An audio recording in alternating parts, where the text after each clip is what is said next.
대법원 2024년 12월 12일 선고 2020도 11949 판결 사건명 군사기밀보호법 위반 1. 군사법원법 제355조 공소장 변경 제도의 취지 공소사실의 동일성이 인정되는 범위 내에서 특정 공소사실을 철회하였다가 다시 추가하는 등과 같은 공소장 변경이 얼마든지 허용되는지 여부. 소극. 공소장 변경이 원칙적으로 허용될 수 없는 특별한 사정이 있는지 판단할 때 고려할 사항 및 이때 특별한 사정이 있더라도 공소장 변경이 허용되는 예외가 인정되는지 판단하는 기준. 군사법원법 제355조의 공소장 변경 제도는 당사자주의적 견지에서 공소사실의 동일성이 인정되는 범위 내라 할지라도 공소장 변경 절차에 의하여 심판의 대상을 명확히 한정하지 아니하면 심판 대상이 되지 아니하는 것으로 함으로써 피고인이 예상하지 아니한 처벌을 받는 불이익을 방지하려는 것으로 형벌권의 적정한 실현과 소송 경제를 도모하는 한편 피고인의 방어권을 실질적으로 보장하는 데 그 제도적 가치가 있다. 한편 동적, 발전적인 성격의 형사소송 절차에서 처음 공소 제기된 사실관계가 소송 진행에 따라 다르게 나타나는 등의 사정이 있을 수 있으므로 공소사실의 동일성이 인정되는 범위 내에서 특정 공소사실을 철회하였다가 다시 추가하는 등과 같은 공소장 변경도 불가능한 것은 아니다. 그러나 헌법 제13조 제1항 후문 거듭 처벌 금지의 원칙의 정신에 비추어 소송 절차에서 불안정한 지위에 놓이게 될 수 있는 피고인의 인권과 법적 안정성 보장의 관점에서 그러한 공소장 변경이 얼마든지 허용된다고 볼 수는 없다. 따라서 공소장 변경이 소송 절차에서 피고인의 지위를 과도하게 불안정하게 하고 피고인의 방어권을 본질적으로 침해하는 것과 같은 특별한 사정이 있는 경우 그러한 공소장 변경은 원칙적으로 허용될 수 없다. 이때 그러한 특별한 사정이 있는지는 검사의 공소장 변경 허가 신청의 실질적 의도와 시기, 특히 검사가 공소장 변경 허가 신청 기회가 충분히 있는데도 불구하고 장기간 권한 행사를 하지 않다가 피고인의 방어가 성공한 단계 이후에 전격적으로 공소장 변경 허가 신청을 한 것인지 여부.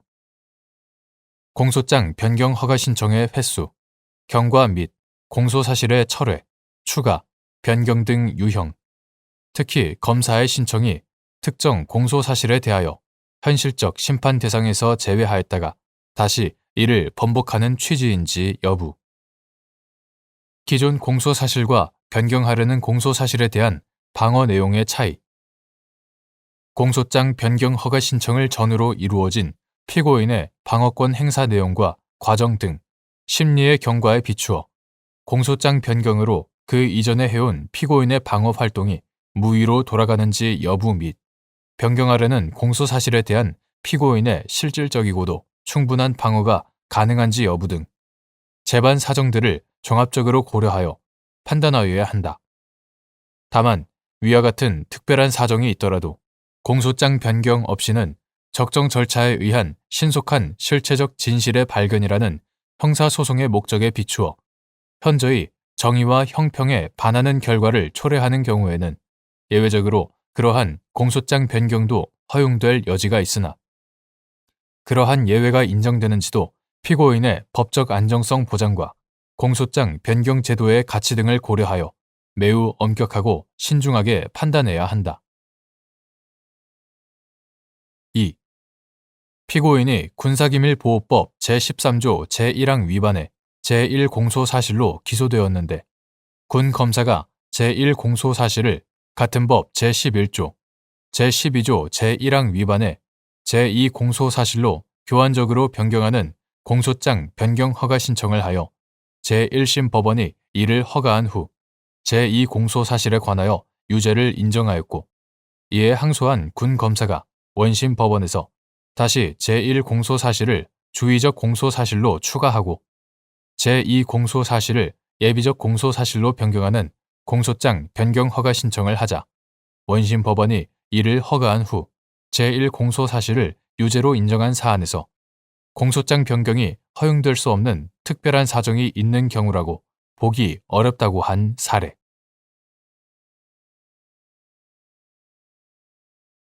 대법원 2024년 12월 12일 선고 2021도 12868 판결 사건명 개인정보보호법 위반. 개개의 사건에 대하여 재판 사무를 담당하는 수소법원이 개인정보 처리자에서 제외되는지 여부, 적극 및 수소법원이 그 재판권에 기하여 법에서 정해진 방식에 따라 행하는 공권적 통제 행위로서 여러 소송 서류 등을 송달하는 경우 개인정보 처리자로서 개인정보를 제공한 것인지 여부, 소극. 9. 개인정보보호법 2020년 2월 4일 법률 제16930호로 개정되기 전의 것. 이하 개인정보보호법이라 한다.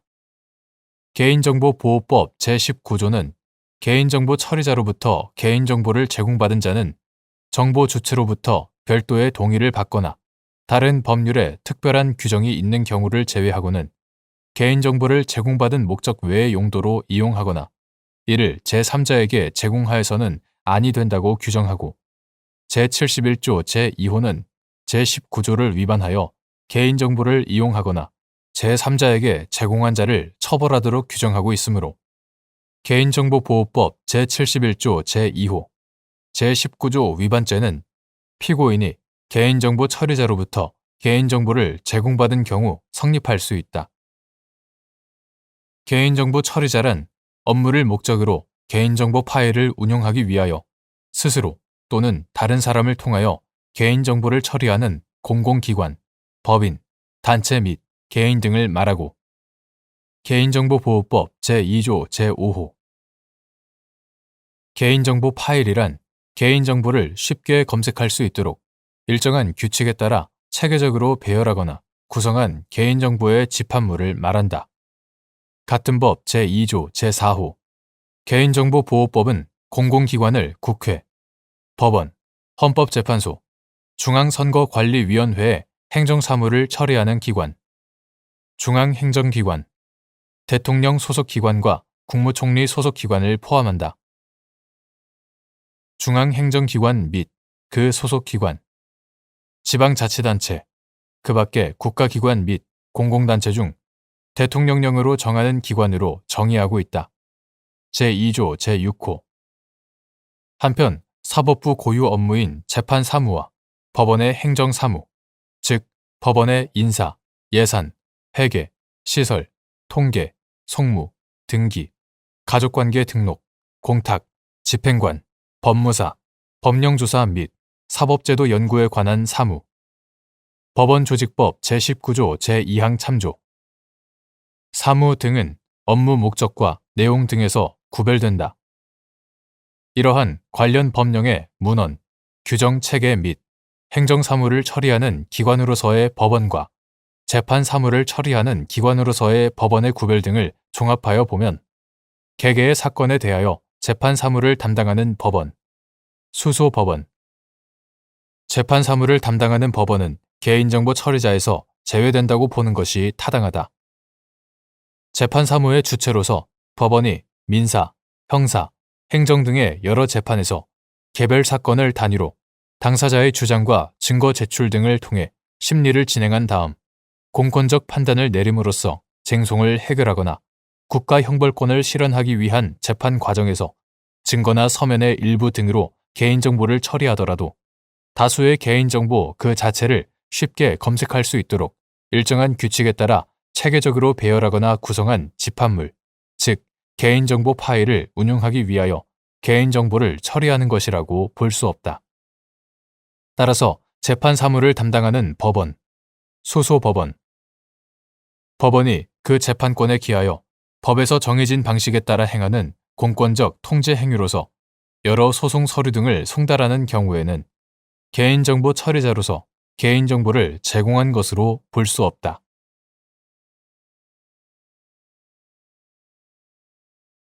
대법원 2024년 12월 12일 선고 2023도 10286 판결 사건명 의료법 위반 1.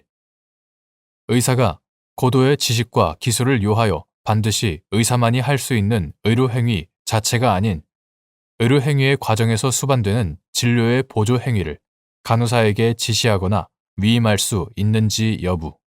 적극. 간호사가 의사의 지시나 위임에 따라 수행할 수 있는 진료의 보조행위에 해당하는지를 판단할 때 고려할 사항 및 간호사가 진료의 보조를 할 때 의사가 진료의 보조행위 현장에 입회할 필요 없이 일반적인 지도, 감독을 하는 것으로 충분한 보조행위에 해당하는지 결정하는 방법. 의료인 중 간호사의 업무는 의료법 제2조 제2항 제5호 2024년 9월 20일 법률 제204455호로 제정되어 2025년 6월 21일 시행되는 간호법에서는 제12조 제1항에서 규정하고 있다. 의료법 제2조 제2항 제5호에서 환자의 간호 요구에 대한 관찰, 자료 수집, 간호 판단 및 요양을 위한 간호, 의사 등의 지도하에 시행하는 진료의 보조 등으로 규정하고 있다. 간호사가 할 수 있는 진료의 보조 행위의 범위에 고도의 지식과 기술을 요하여 반드시 의사만이 할 수 있는 의료 행위가 포함되지는 않는다. 그러나 그러한 의료 행위 자체가 아니라면 의사는 의료 행위의 과정에서 수반되는 진료의 보조 행위를 간호사에게 지시하거나 위임할 수 있다. 간호사가 의사의 지시나 위임에 따라 수행할 수 있는 진료의 보조 행위에 해당하는지를 판단할 때에는 해당 의료 행위가 진단, 치료 등의 본질적, 핵심적 부분인지, 해당 의료 행위가 시행되는 부위 및 구체적 방법과 난이도, 요구되는 의료 지식과 기술의 수준, 해당 의료 행위로 발생할 수 있는 부작용이나 후유증의 내용 및 위험성의 정도, 임상의학 분야에서 시행되고 있는 의사와 간호사 사이의 실질적인 의료 분업 현황, 의료 기술과 의료 산업의 발전 양상과 의료 환경의 변화, 의료 서비스 수요자의 인식과 요구 등을 종합적으로 고려해야 한다. 또한 간호사가 진료의 보조를 할 때 모든 행위 하나하나마다 항상 의사가 현장에 입회하여 일일이 지도, 감독해야 한다고 할 수는 없고, 경우에 따라서는 의사가 진료의 보조 행위 현장에 입회할 필요 없이 일반적인 지도, 감독을 하는 것으로 충분할 수도 있다. 여기에 해당하는 보조 행위인지는 보조 행위의 유형에 따라 일률적으로 결정할 수는 없고, 구체적인 경우에 따라 그 행위의 객관적인 특성상 위험이 따르거나 부작용 혹은 후유증이 있을 수 있는지, 당시의 환자 상태가 어떠한지, 간호사의 자질과 숙련도는 어느 정도인지 등의 여러 사정을 참작하여 개별적으로 결정해야 한다. 2. 갑종합병원을 설립, 운영하는 피고인 재단 법인의 사용인인 갑병원 혈액내과, 종양내과, 소아종양혈액과 교수들이 소속 간호사들로 하여금 고도의 침습적 의료 행위로 의사만이 할 수 있는 골수 검사에 필요한 골수 검체 채취를 하게 함으로써 피고인 법인의 업무에 관하여 무면허 의료 행위를 하였다는 공소사실로 기소된 사안에서 골수 검체 채취를 간호사가 직접 수행하는 것은 무면허 의료 행위에 해당한다고 보아 공소사실을 유죄로 판단한 원심 판단에 법리 오해 등의 잘못이 있다고 한 사례.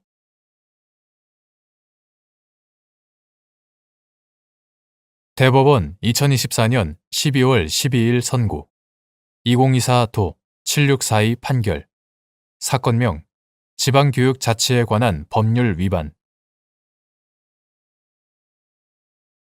공직선거법 제89조 제1항에서 금지하는 유사기관 설립, 설치 이후에 관여한 행위에 대하여 유사기관 설립, 설치로 인한 공직선거법 위반죄의 공동정범으로 처벌할 수 있는지 여부.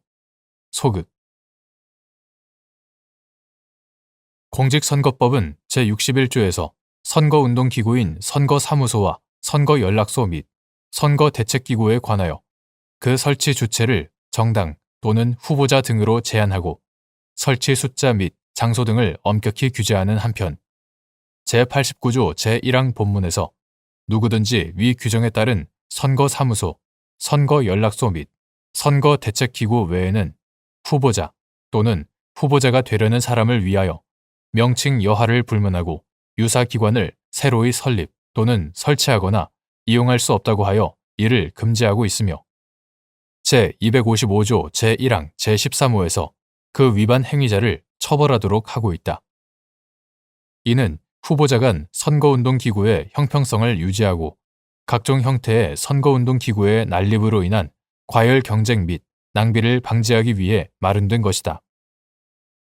이와 같이 공직선거법이 유사기관 설립, 설치와 유사기관 이용을 구분하여 규정하고 있는 점, 설립 내지 설치의 객관적 의미, 입법 목적 등에 비추어 볼 때 유사기관 설립, 설치로 인한 공직선거법 위반죄는 공직선거법에서 금지하는 유사기관을 설립, 설치한 때의 성립함과 동시에 완성되는 즉시 범위이므로 설립, 설치 이후에 관여한 행위는 유사기관 설립, 설치로 인한 공직선거법 위반죄의 공동정범으로 처벌할 수 없다.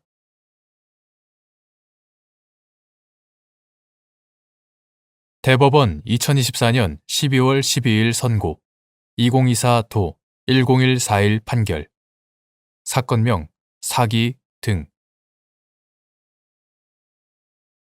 1.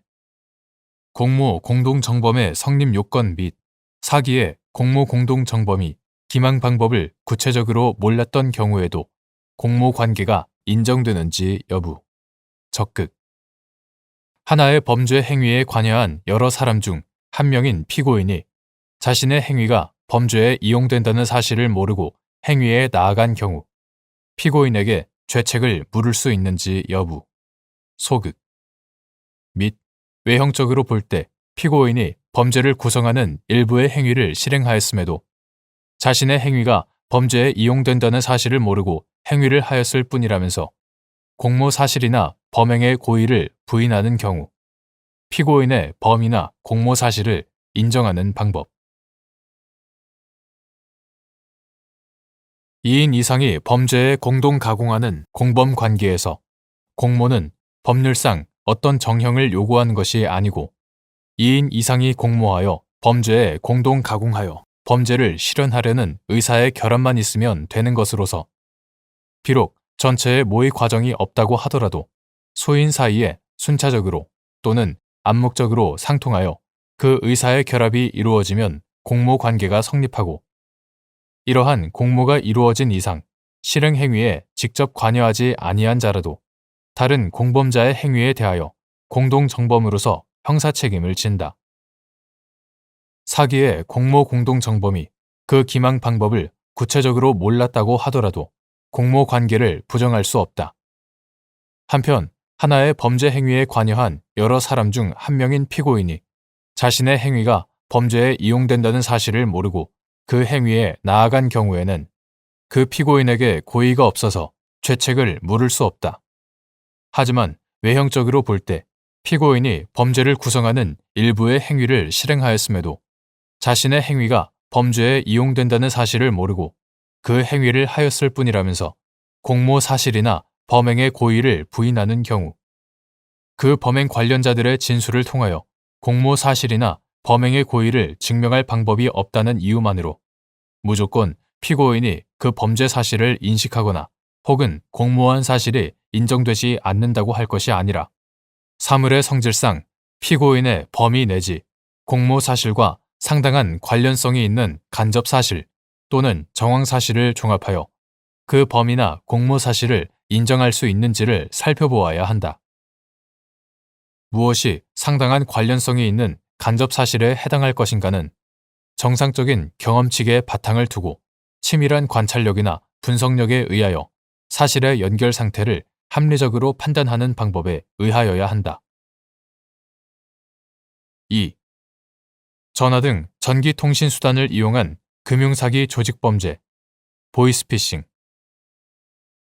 금융사기 조직 범죄에서 현금 수거책의 공모 사실이나 범위의 내용 및 정도, 보이스피싱 현금 수거책인 피고인이 현금 수거 사실을 인정하면서도 공모 사실이나 사기죄의 고의를 부인하고 공모 사실이나 고의를 증명할 다른 보이스피싱 조직원 등 범행 관련자들의 진술도 없는 경우 피고인의 공모 사실이나 고의를 인정하는 방법. 전화 등 전기통신수단을 이용한 금융사기 조직범죄, 이하 보이스피싱이라 한다. 보이스피싱에서 현금 수거책의 공모 사실이나 범위는 다른 공범과 순차적으로 또는 암묵적으로 상통함으로써 범죄에 공동 가공하여 범죄를 실현하려는 의사가 결합되어 피해자의 현금을 수거한다는 사실을 인식하는 것으로 족하다. 이러한 인식은 미필적인 것으로도 충분하고 전체 보이스피싱 범행 방법이나 내용까지 구체적으로 인식할 것을 요하지는 않는다. 보이스피싱 현금 수거책인 피고인이 현금 수거 사실을 인정하면서도 공모 사실이나 사기죄의 고의를 부인하고 공모 사실이나 고의를 증명할 다른 보이스피싱 조직원 등 범행 관련자들의 진술도 없는 경우 그 공모 사실이나 고의의 인정 여부는 현금 수거책과 보이스피싱 조직원인 공범 사이에 이루어진 의사 연락의 내용과 그 연락 수단, 현금 수거 업무를 맡긴 사람을 직접 대면하였는지, 그 과정에 근로계약서나 업무 위탁 계약서 등이 정상적으로 작성되었는지 등을 비롯하여 현금 수거 업무를 담당하게 된 경위와 과정이 통상적인 것이라고 볼 수 있는지 여부. 현금 수거 업무의 구체적 내용과 절차, 현금 수거를 위해 피해자를 만났을 때 피해자에게 보인 행태와 언동, 현금 수거를 위해 사용한 구체적 수단, 특히 피해자에게 제시하거나 교부한 공문서나 사문서 등이 있는 경우 그 문서의 생성, 작성 경위, 그 내용 및 작성 명의자 등과 피고인이 맡은 현금 수거 업무의 관련성, 피고인의 현금 수거 횟수와 수거액의 규모, 수거한 현금을 다시 다른 사람의 금융계좌 등으로 전달, 교부, 송금할 때 사용한 방법, 특히 제3자의 성명, 주민등록번호 등 개인정보를 사용하였는지 여부, 보수의 정도나 그 지급 방식, 피고인의 나이, 지능, 경력 등과 같은 여러 사정을 종합적으로 고려하여 합리적으로 판단하는 방법에 의하여야 한다.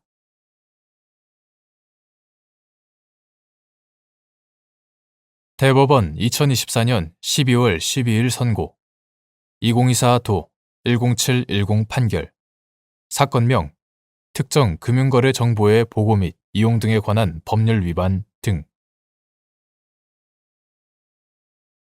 9. 특정 금융거래 정보의 보고 및 이용 등에 관한 법률 제17조 제1항 제7조 제1항에서 정한 가상자산 거래를 영업으로 한 가상자산 사업자에 해당하는지 판단하는 기준.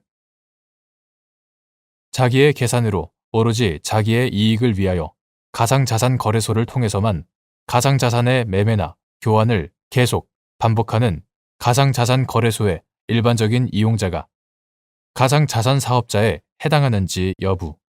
원칙적 소극. 불특정 다수인 고객이나 이용자의 편익을 위하여 가상자산 거래를 하고 그 대가를 받는 행위를 계속 반복하는 자가 가상자산 사업자에 해당하는지 여부. 원칙적 적극. 특정 금융거래 정보의 보고 및 이용 등에 관한 법률. 이하 특정 금융정보법이라 한다. 특정 금융정보법은 금융거래 등을 이용한 자금 세탁 행위와 공중협박 자금 조달 행위를 규제하는 데 필요한 특정 금융거래 정보의 보고 및 이용 등에 관한 사항을 규정함으로써 범죄 행위를 예방하고 나아가 건전하고 투명한 금융거래 질서를 확립하는 데 이바지함을 그 목적으로 하고 제1조 특정 금융정보법 제2조 제1호가 정한 금융회사 등의 불법 재산 등으로 의심되는 거래의 보고 제4조 고액 현금 거래 보고 제4조의 2 고객 확인 제5조의 2 전신 송금 시 정보 제공 제5조의 3 전신 송금 시 정보 제공 등과 같이 자금 세탁 행위나 공중 협박 자금 조달 행위 규제에 필요한 조치를 할 의무를 부담하도록 하는 등 자금 세탁 및 공중 협박 자금 조달 방지 체계를 규정하고 있다. 2020년 3월 24일 법률 제17113호로 개정되어 2023년 7월 18일 법률 제19563호로 개정되기 전에 구 특정 금융거래정보의 보고 및 이용 등에 관한 법률 이하 구 특정금융정보법이라 한다. 구 특정금융정보법은 금융회사 등의 하나로 가상자산 사업자를, 금융거래 등의 하나로 가상자산 거래를 각각 추가하고 제2조 제1호 하목, 제2호 라목, 가상자산 사업자에게 제4조 및 제4조의 이에 따른 보고 의무 이행 등을 위하여 고객별 거래 내역을 분리, 관리하는 등의 조치를 취하도록 하였으며 제8조 가상자산 사업자나 이를 운영하려는 자에게 상호 및 대표자의 성명, 사업장의 소재지, 연락처 등을 금융정보 분석원장에게 신고하도록 하면서 제7조 제1항 제7조 제1항을 위반하여 신고를 하지 아니하고 가상자산 거래를 영업으로 한 자는 5년 이하의 징역 또는 5천만 원 이하의 벌금에 처한다고 규정하였다. 제17조 제1항 나아가 가상자산 사업자에 관하여는 가상자산과 관련하여 다음 1부터 6까지의 어느 하나에 해당하는 행위를 영업으로 하는 자로 규정하면서 1. 가상자산을 매도, 매수하는 행위 2. 가상자산을 다른 가상자산과 교환하는 행위 3. 가상자산을 이전하는 행위 중 대통령령으로 정하는 행위 4. 가상자산을 보관 또는 관리하는 행위 5. 위 1 및 2의 행위를 중개, 알선하거나 대행하는 행위 6. 그 밖에 가상자산과 관련하여 자금 세탁 행위와 공중협박 자금 조달 행위에 이용될 가능성이 높은 것으로서 대통령령으로 정하는 행위를 열거하고 제2조 제1호 하목 가상자산 거래는 가상자산 사업자가 수행하는 제2조 제1호 하목 1부터 6까지의 어느 하나에 해당하는 것으로 규정하였다. 제2조 제2호 라목 그리고 구 특정 금융거래 정보의 보고 및 이용 등에 관한 법률 시행령 2024년 3월 26일 대통령령 제34363호로 개정되기 전의 것 구 특정 금융거래 정보의 보고 및 이용 등에 관한 법률 시행령 제1조의 2는 구 특정금융정보법 제2조 제1호 하목 3에서 정한 행위를 고객의 요청에 따라 가상자산의 매매, 교환, 보관 또는 관리 등을 위해 가상자산을 이전하는 모든 행위로 규정하였다. 구 특정금융정보법은 가상자산을 이용한 자금 세탁이나 공중협박 자금 조달의 위험을 고려하여 가상자산 사업자로 하여금 다른 금융회사 등과 마찬가지로 자금 세탁 행위나 공중협박 자금 조달 행위 방지에 필요한 조치를 하도록 하되 이러한 조치 의무를 부담하는 가상자산 사업자를 분명히 규정하여 가상자산 거래와 관련된 자금 세탁 및 공중협박 자금 조달 방지 체계의 실효성을 확보하기 위해 신고제를 도입하면서 신고를 하지 아니하고 가상자산 거래를 영업으로 한 자, 즉 가상자산 사업자를 형사처벌하는 조항을 두었다. 9. 특정금융정보법 제17조 제1항 제7조 제1항이 정한 가상자산 거래를 영업으로 한 가상자산 사업자에 해당하는지를 판단할 때에는 영리를 목적으로 같은 법 제2조 제1호 하목 1부터 6에 규정된 가상자산 관련 거래를 계속, 반복하는 자인지를 살펴보아야 하고 여기에 해당하는지 여부는 가상자산 사업자를 자금 세탁 및 공중협박 자금 조달 방지 체계 내로 편입한 구 특정금융정보법의 개정 취지에다가 가상자산 관련 거래의 목적, 종류, 규모, 횟수, 기간, 태양 등 개별 사안에 드러난 여러 사정을 종합적으로 고려하여 사회 통념에 따라 합리적으로 판단하여야 한다. 자기의 계산으로 오로지 자기의 이익을 위하여 가상자산 거래소를 통해서만 가상자산의 매매나 교환을 계속, 반복하는 가상자산거래소의 일반적인 이용자는 특별한 사정이 없는 한 가상자산 사업자로 보기 어려울 것이나 불특정 다수인 고객이나 이용자의 편익을 위하여 가상자산 거래를 하고 그 대가를 받는 행위를 계속 반복하는 자는 원칙적으로 가상자산 사업자로 볼 수 있을 것이다.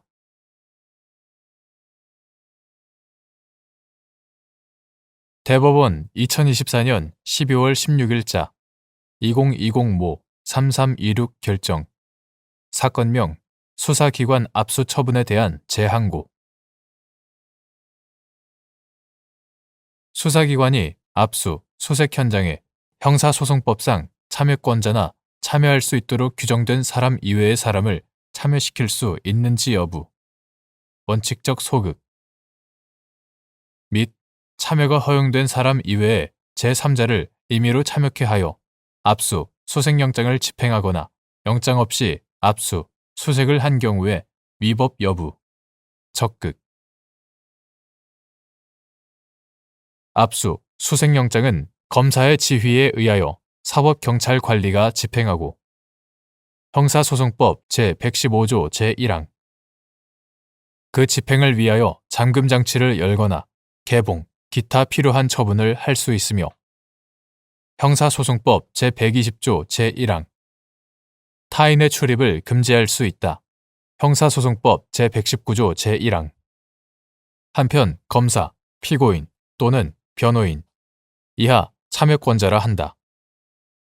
참여권자는 압수, 수색영장 집행에 참여할 수 있고 형사소송법 제121조 그 집행에 앞서 참여권자가 참여하지 아니한다는 의사를 명시한 때 또는 급속을 요하는 때 이외에는 미리 집행의 일시와 장소를 참여권자에게 통지하여야 한다. 형사소송법 제122조 공무소, 군사용 항공기 또는 선박, 차량 안에서 압수, 수색영장을 집행하려면 그 책임자에게 참여할 것을 통지하여야 하고 타인의 주거, 간수자 있는 가옥, 건조물, 항공기 또는 선박, 차량 안에서 압수, 수색영장을 집행할 때에는 주거주, 간수자 또는 이에 준하는 사람을 참여하게 하여야 하며 이들을 참여하게 하지 못할 때에는 이웃사람 또는 지방공공단체의 직원을 참여하게 하여야 한다. 형사소송법 제123조 그리고 여자의 신체에 대하여 수색할 때에는 성년의 여자를 참여하게 하여야 한다. 형사소송법 제124조 형사소송법은 수소법원의 압수, 수색, 검증에 관한 위와 같은 규정을 수사기관이 행하는 압수, 수색, 검증에 준용하고 있다. 형사소송법 제219조 형사소송법 제199조 제1항 단서는 강제처분은 이 법률에 특별한 규정이 있는 경우에 하나며 필요한 최소 한도의 범위 안에서만 하여야 한다 라고 규정하여 강제처분 법정주의를 취하고 있으므로 형사소송법에 근거하지 아니한 수사기관의 강제처분은 허용될 수 없다. 압수, 수색은 주거의 자유나 사생활의 비밀과 자유를 중대하게 제한하는 강제처분이다.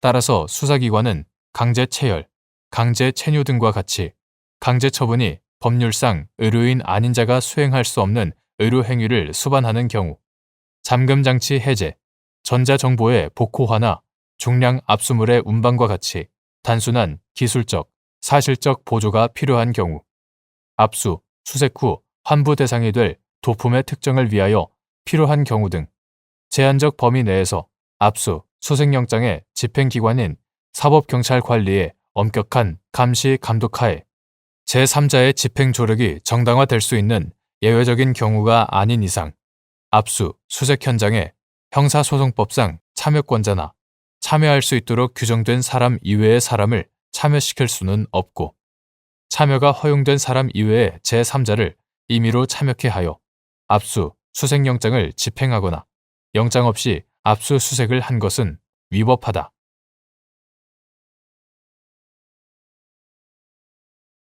대법원 2024년 12월 18일자 2021모 2650 결정 사건명 재심 기각 결정에 대한 재항고. 1. 형사재판에서 재심의 의의. 형사소송법 제420조 제7호에서 원 판결 등에 관여한 법관, 공소의 제기 또는 그 공소에 기초된 수사에 관여한 검사나 사법경찰관이 그 직무에 관한 죄를 범한 것이 확정 판결에 의하여 증명된 때를 재심 사유로 규정한 취지. 형사재판에서 재심은 유죄의 확정 판결에 중대한 하자가 있는 경우 피고인이 이익을 위하여 잘못을 바로잡고자 마련한 비상구제 절차이다. 형사소송법 제420조 제7호는 원 판결, 전심 판결 또는 그 판결에 기초된 조사에 관여한 법관, 공소의 제기 또는 그 공소에 기초된 수사에 관여한 검사나 사법경찰관이 그 직무에 관한 죄를 범한 것이 확정 판결에 의하여 증명된 때를 재심 사유로 규정하고 있다. 이는 그러한 직무 범죄가 확정됨으로써 원 판결 등의 사실 오인의 잘못이 있다는 점이 현저하게 추측된다는 이유에서 이를 재심 사유로 하여 제1심 혹은 상소심의 공판 절차에 따라 다시 심리하여 재판을 하도록 한 것이다. 2. 형사소송법 제422조에서 정한 그 사실을 증명하여의 의미 및 이때의 증명은 확정 판결을 대신하는 증명인지 여부, 적극. 확정 판결을 대신하는 증명이 있는지를 판단할 때 유념할 점 및 고려할 사항. 형사소송법 제422조는 전 2조의 규정에 의하여 확정 판결로서 범죄가 증명됨을 재심 청구의 이유로 할 경우에 그 확정 판결을 얻을 수 없는 때에는 그 사실을 증명하여 재심의 청구를 할 수 있다 라고 규정하고 있다.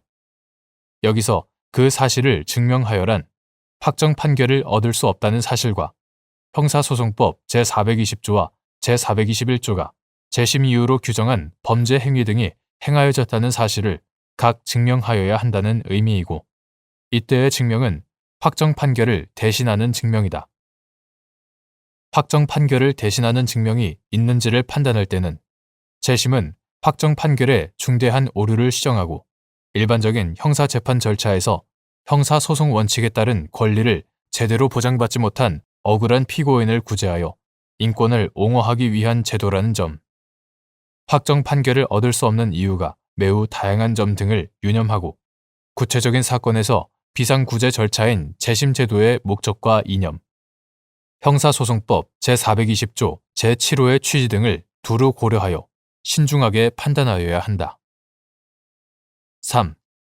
재심 청구인이 형사소송법 제420조 제7호에서 규정한 범죄의 피해자로서 하는 진술 자체가 재심 이유인 직무에 관한 죄의 존재를 뒷받침하는 핵심적 증거로 제출되었음에도 그 범죄의 공소시효가 이미 완성하여 확정 판결로 증명할 수 없는 상태에서 재심 청구인의 범죄 피해에 관한 진술에 충분한 신빙성이 있고 그 진술만으로 법이 정한 재심 사유가 있다고 인정하기에 충분하다는 정도에 이를 경우 재심 청구가 이유 있다고 인정하여 재심의 심판을 받을 기회를 보장하여야 하는지 여부, 원칙적 적극 및 이때 재심 청구를 받은 법원이 취할 조치. 재심 청구인이 형사소송법 제420조 제7호에서 규정한 범죄의 피해자로서 하는 진술 그 자체가 재심 이유인 직무에 관한 죄의 존재를 뒷받침하는 핵심적 증거로 제출되었음에도 그 범죄의 공소시효가 이미 완성하여 확정 판결로 증명할 수 없는 경우가 있다.